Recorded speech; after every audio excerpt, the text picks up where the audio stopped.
ها go ahead go ahead يعني تفضل أو تقدم. طب افرض قلت sure بس مش مشاكل، افرض قلت yes you can تمام، بس أنا بفضل sure go ahead، أو ممكن تقول of course بالطبع. فسامي قال له do you practice sports؟ طبعا do زائد الفعل زائد المصدر، do بمعنى هل، فالإجابة هتبقى yes أو no. برضو احنا مش عارفين هو بيمارس رياضة ولا مش بيمارس.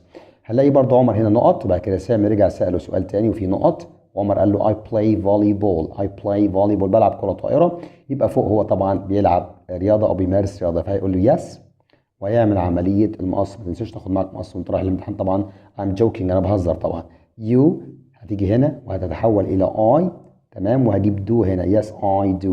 طبعا يا جماعة كلنا عارفين you في السؤال بتحول ل I في الإجابة، عشان هو بيقول لي هل أنت تمارس رياضة، وأنا برد عن نفسي فبقول له نعم أنا أمارس رياضة yes I do.